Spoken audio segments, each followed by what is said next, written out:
नमस्कार. आज दिनांक 15 फेब्रुवारी 2024 माझं एक स्टेटमेंट होतं आणि ज्याच्यावर काही लोकांनी मला प्रश्न विचारले होते, काहींचे फोन आले होते. त्याबद्दल बोलावं असं मला वाटलं. त्याच्यामध्ये एक प्रश्न असा विचारला होता की मी एका व्हिडिओमध्ये, एका नाही अनेक व्हिडिओमध्ये असं बोललेलो आहे की जर भारताला 2047 पूर्वी विकसित राष्ट्र करायचं असेल तर आधी आपण हे बघितलं पाहिजे की मागच्या 75 वर्षामध्ये आपण विकसित राष्ट्र का झालो नाही, आणि जी गोष्ट 75 वर्षात झाली नाही ती 25 वर्षात करण्यासाठी सरकारकडे ब्ल्यूप्रिंट आहे का बघा. तर त्या अनुषंगाने, माझ्या या स्टेटमेंटच्या अनुषंगाने एकाने प्रश्न विचारला की त्यावेळेस सार्वत्रिक इकॉनॉमी जी होती ती तेवढी विकसित नव्हती आणि त्याच्यासाठीच तुम्ही जे जपानचं उदाहरण दिलं त्याच्यावर थोडी क्लॅरिटी टाकाल का. तर नक्कीच या व्हिडिओमध्ये आपण त्या प्रश्नाला घेतोय. बघा, 1944-45च्या महायुद्धामध्ये ज्यावेळेस जपानच्या हिरोशिमा नागासाकीवर अणुबॉम्ब टाकला गेला आणि युद्ध संधी झाली, त्या युद्ध संधीच्या अनुषंगाने जपानला आपलं सैन्य बळ कमी करावं लागलं आणि सैन्यातल्या अनेक उच्चपदस्थ अधिकाऱ्यांना कामावरून काढावं लागलं. ज्यावेळेस जपान सरकारने कामावरून काढलं त्यावेळेस त्या युवक उच्च पदस्थ अधिकारी जे त्यांच्या सैन्यात होते त्या सैन्यातल्या अधिकाऱ्यांना सांगितलं की तुम्ही एक काम करा, तुम्ही इंडस्ट्रियलिस्ट व्हा, तुम्ही व्यवसाय उद्योग उभे करा आपल्या देशाचे. आपण आजपर्यंत जे आयात करतोय अमेरिकेकडनं ती आयात आपल्याला त्वरित थांबवायची, ह्या कामावर लागा. ही पण तुमची सैनिक म्हणून जी देशसेवा आहे त्याच्यापेक्षा कमी नाही. आणि ते जे मिलिटरीतले जे अधिकारी होते, जे रिटायर झाले किंवा त्यांचा जॉब गेला, त्यांना सरकारच्या पाठबळावर इंडस्ट्रियलिस्ट झाले. ते इंडस्ट्रियलिस्ट इतके डिसिप्लिन होते, त्याच्यासाठीच मी कार्य सातत्यमध्ये मी तुम्हाला आणि प्रभुत्व प्रियतेचे जे माझे व्हिडिओ होते त्याच्यात पण मी त्याचाच बेस घेऊन बोललो होतो की ते इंडस्ट्रियलिस्ट इतके डिसिप्लिन होते की त्यांनी स्वतःचा इंडस्ट्रीचा बेंचमार्क हा प्रचंड वरती नेऊन ठेवला.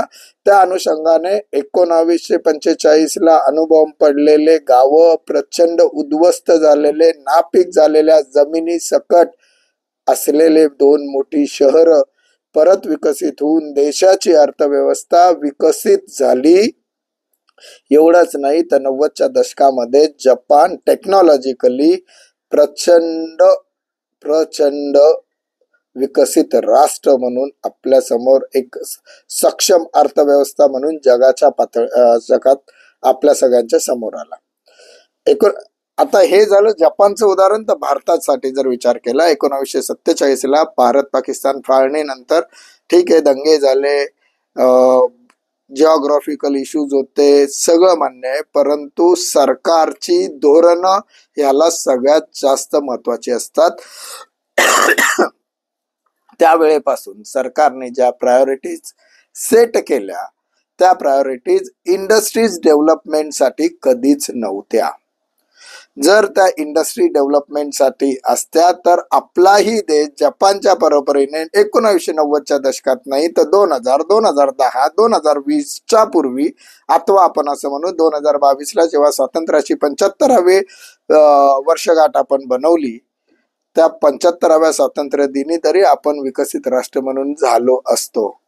त्याच्यामध्ये सगळ्यात महत्वाचं टार्गेट जे सुरुवातीच्या 1947 नंतरच्या सरकारने आपल्यासाठी केलं ते म्हणजे गरिबीच्या रेषेपासून वरती आणणं. परंतु गरिबीच्या रेषेतून वरती आणत असताना मागच्या 50 वर्षामध्ये भारतामध्ये किती करप्शन झालं याचा अंदाज तुम्ही अथवा मी लावू शकत नाही.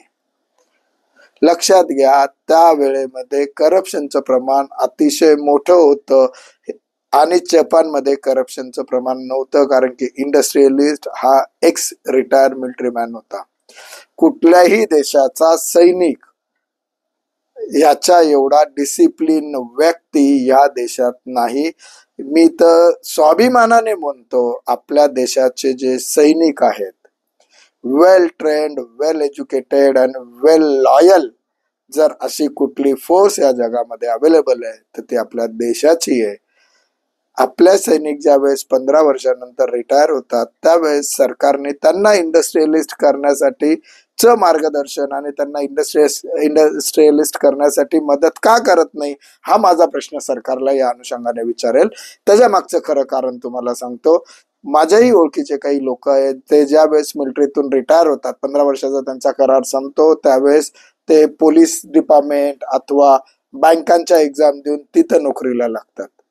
त्या युवकांना जर सरकारने इंडस्ट्रियलिस्ट बनवलं आणि त्यांनी मिलिटरीतला जो डिसिप्लिन आहे तो जर आपल्या इंडस्ट्रीज मध्ये आणला, तो डिसिप्लिननी ते ज्यावेळेस नवीन कामगार अथवा त्यांच्याकडे कर्मचारी घेतील त्यांनाही तो डिसिप्लिन जेव्हा समजवतील, त्यावेळेस आपल्या देशातल्या प्रत्येक व्यक्तीला तो मिलिटरी डिसिप्लिन लागेल, देश सेवेची इच्छा लागेल. मिलिटरीचा माणूस हा कधी इन्कम टॅक्स बुडवत नाही, कुठलाही टॅक्स बुडवत नाही. त्याच पद्धतीमध्ये तो इंडस्ट्रियलिस्ट प्रॉपर टॅक्स भरेल. माझं असं मत नाहीये की इंडस्ट्रियलिस्ट टॅक्स बुडवतात, परंतु जो ब्लॅक मनीचा काही 1-2%, 4% जर ब्लॅक व्यवहार होत असतील तर त्या व्यवहारांना आळा बसेल असं माझं म्हणणं आहे. कारण की सरकारच्या तिजोरीमध्ये पैसा येणं हे पण खूप गरजेचं आहे जर देशाला 2047 पूर्वी विकसित राष्ट्र करायचं असेल तर. यासारखे असे अनेक प्रश्न आपण नक्कीच मला विचारू शकता. मला प्रश्न विचारा की जेणेकरून उद्याचा व्हिडिओ तुमच्यासाठी असाच नॉलेजफुल आणण्याचा माझा प्रयत्न असेल. तोपर्यंत आपण सगळे स्वाभिमानाने बोलूया. मी मध्यमवर्गीय. नमस्कार. जय हिंद. जय महाराष्ट्र.